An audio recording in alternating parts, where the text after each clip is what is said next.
புது பொலிவுடன் புத்தாண்டு தொடங்கியுள்ள நிலையில் 2025இல் ஏற்படக்கூடிய மற்றும் நிகழ சாத்தியமுள்ள முக்கிய அரசியல் மாற்றங்கள் குறித்து விவரிக்கிறார் நமது தலைமை செய்தி ஆசிரியர் சுகிதா சாரங்கராஜ். அனைவருக்கும் இனிய ஆங்கில புத்தாண்டு நல்வாழ்த்துக்கள். உலகமே உற்று நோக்கி இருக்கக்கூடிய இந்த புத்தாண்டு கொண்டாட்டங்களின் போது இந்த 2025 என்னென்ன சவால்கள் காத்திருக்கின்றன, உலகத்தில் ஒவ்வொரு நாடுகளிடையும் எவ்வளவு சவால்கள் இருக்கின்றன, என்னென்ன அரசியல் மாற்றங்கள் நிகழப்போகின்றன என்பது எல்லாருடைய எதிர்பார்ப்பாகவும் இருக்கிறது. 2024 உலகம் முழுவதுமே மிகப்பெரிய அரசியல் மாற்றங்கள் நடந்தது. அமெரிக்காவில் ட்ரம்ப் மீண்டும் ஆட்சிக்கு வந்திருப்பதில் தொடங்கி பல நாடுகள், பிரான்ஸ் உள்ளிட்ட நாடுகளில் நம்பிக்கை வாக்கெடுப்பில் அரசு தோல்வியுற்றது தொடங்கி உலக அளவில் மிகப்பெரிய போராக பார்க்கப்பட்ட உக்ரைன் பாலஸ்தீன் அந்த போரானது மத்திய கிழக்கு நாடுகளிடையே ஏற்படுத்திய பதட்டம், அது அமெரிக்கா ரஷ்யா இடையான பொருளாதாரத்தில் ஏற்பட்ட அந்த மந்த நிலை அனைத்துமே ஒன்றோடு ஒன்று பின்னி பிணையப்பட்ட ஒன்றாக உலக சர்வதேச அரசியலில் இருந்தது.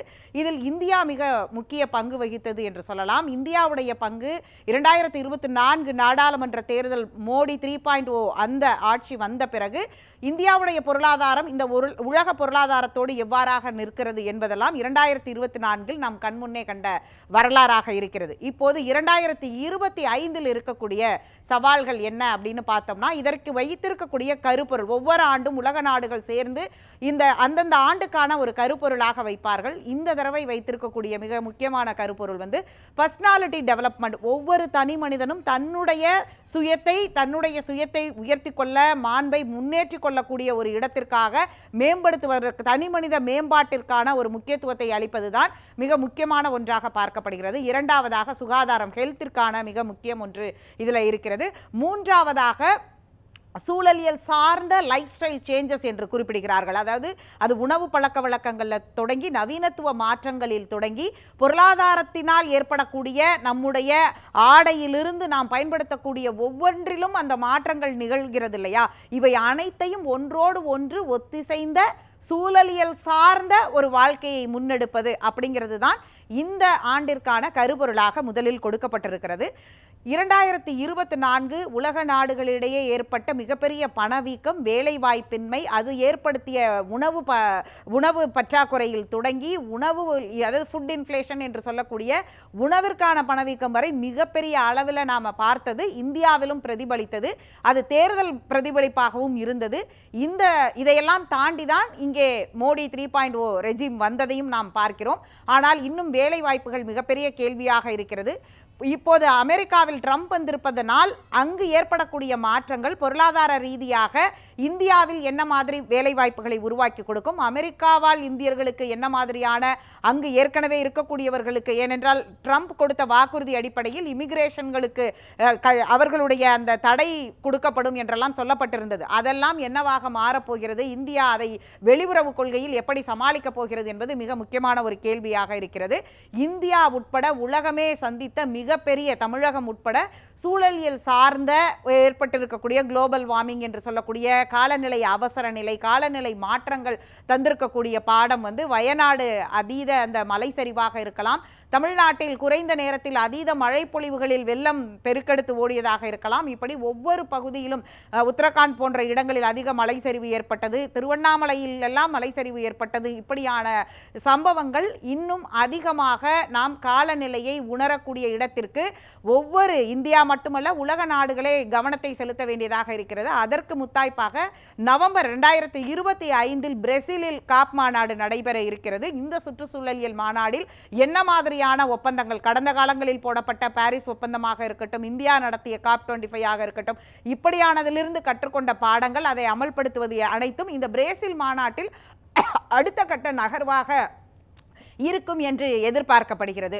இந்தியாவை பொறுத்தவரை மிக முக்கியமான 2 தேர்தல்கள், டெல்லி தேர்தல் மிக முக்கியமான ஒன்றாக இருக்கிறது. அதை தாண்டி பீகார் மிக முக்கிய புள்ளியாக, அதுவும் பாஜக கூட்டணிக்கும் இந்தியா கூட்டணிக்கும் இடையேயான ஒரு மிகப்பெரிய தேர்தலாக இருக்க போகிறது 2025. இந்த 2 மாநில தேர்தல்களிலும் மிக முக்கிய பங்காற்றும் அடுத்தடுத்து வரக்கூடிய தேர்தல்கள் அப்படிங்கிறதற்கு மிக முத்தாய்ப்பான ஒன்றா சொல்லலாம். ஏனென்றால் இந்தியா கூட்டணியுடைய வலுவும் இந்த பீகார் தேர்தலை ஒட்டியே இருக்க போகிறது அப்படிங்கிறது மிக முக்கியமான ஒன்று.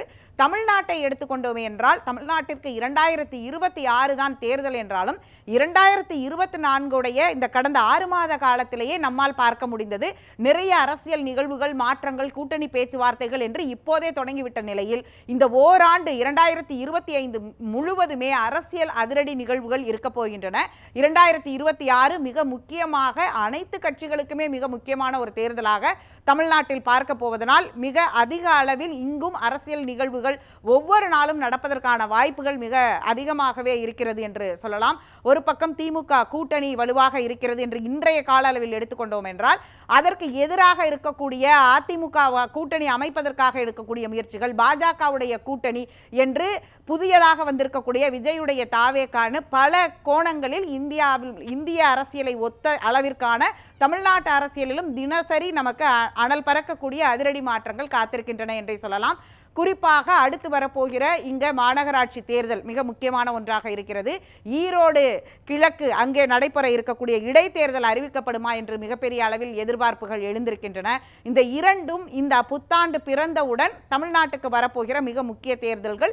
அந்த தேர்தல்களை ஒட்டியே இந்த கூட்டணி இந்த தேர்தல் நடக்குமோ நடக்காதோ, ஆனால் இந்த தேர்தல்களை வைத்து கூட்டணிக்கான முயற்சிகள், கூட்டணிக்கான அஸ்திவாரங்கள் போடுவதற்கு அல்லது கூட்டணிக்கான இடப்பெயர்வுகள் நடப்பதற்கான ஒரு அரசியல் நிகழ்வுகள் கண்டிப்பாக இங்கே இருக்கும் என்று சொல்லலாம். இந்த ஆண்டு குறிப்பாக கடந்த ஒரு வாரமாக நாம் சந்தித்த உலக அளவில் எதிர்கொண்ட மிகப்பெரிய சவால்களில் ஒன்று விமான போக்குவரத்து பாதுகாப்பு. 2025 விமான போக்குவரத்து பாதுகாப்பு மிக பிரதான ஒன்றாக பார்க்கப்படுகிறது. எப்படி நாம் கடல்வழி, நிலவழி, சாலை வழியான போக்குவரத்துகள் பாதுகாப்பை ஒவ்வொரு காலகட்டத்திலும் அதிகப்படுத்தினோமோ அதே போன்று உலகமே ஒற்று நோக்கக்கூடிய அளவில் இன்றைக்கு ஒரு 6 பக்க அறிக்கையே உலக நாடுகளுடைய இந்த விமான போக்குவரத்துக்கான அமைப்புகள் சேர்ந்து உருவாக்கி இருக்கின்றன.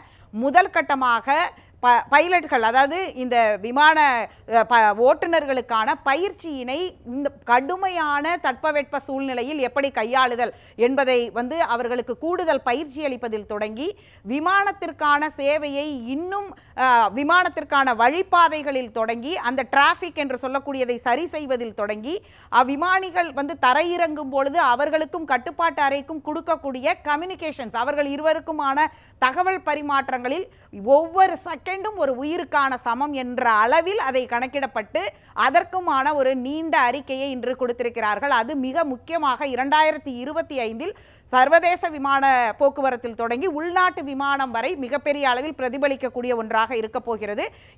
இதற்கு ஏற்றவாறு விமானத்துடைய உட்கட்டமைப்புகளை இன்னும் பாதுகாப்பானதாக, சாலை எப்படி ஓடுதளங்களில் போக்குவரத்து, அதாவது விபத்துகள் ஏற்படும் பொழுது அதற்கு தாங்கு கொள்ளக்கூடிய அளவிலான விமான கட்டமைப்புகளையும் மேம்படுத்துவது என்னும் பொழுது இன்று இருக்கக்கூடியதை விட விமான பயணங்களுடைய கட்டணங்கள் இன்னும் அதிகரிப்பதற்கான வாய்ப்புகள் இருக்குமோ என்ற ஒரு பார்வையும் இன்னொரு பக்கம் இருக்கிறது என்பதையும் கவனத்தில் கொள்ள வேண்டியதாக இருக்கிறது. தட்பவெட்ப சூழலியல் மாற்றங்களை எதிர்கொள்ள, அதாவது பஞ்சாயத்து அளவில் தொடங்கி உலக சர்வதேச அளவில் வரைக்கும் பயிற்சிகளை அரசே முன்னின்று நடத்த வேண்டும் என்பதும், அதில் பெண்கள் அதிகம் பாதிக்கப்படுகிறார்கள் என்பதனால் பெண்களுக்கு, குழந்தைகளுக்கு முன்னுரிமை அளித்து இந்த சூழலியலுக்கான ஒத்திசைவான வாழ்க்கைக்கு அவர்களை தயார்படுத்த வேண்டும் என்பதையும் மற்றொரு மிக முக்கியமான சவால்களாக 2025 பார்க்கப்படுகிறது. தொழில்நுட்ப ரீதியாக 2024 செயற்கை நுண்ணறிவு என்று சொல்லக்கூடிய ஆர்டிஃபிஷியல் இன்டெலிஜென்ஸுக்கான ஒரு ஆண்டாகத்தான் இருந்தது.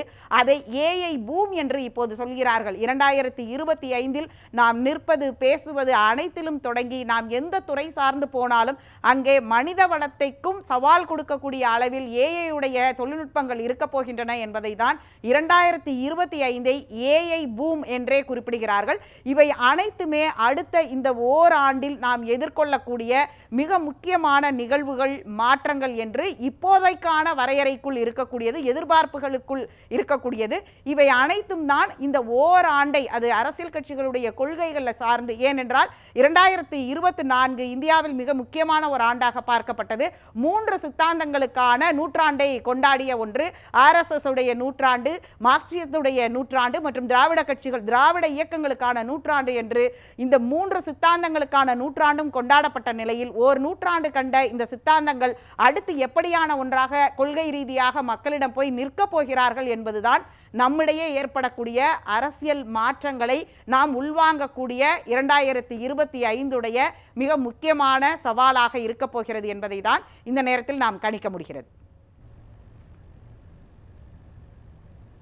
2025 என்னென்ன அரசியல் மாற்றங்கள் நிகழப்போகிறது, தேர்தல் எவ்வாறு இருக்க போகிறது, சவால்கள் எப்படி இருக்க போகிறது என்பதை விளக்கியதற்கு நன்றி மேம்.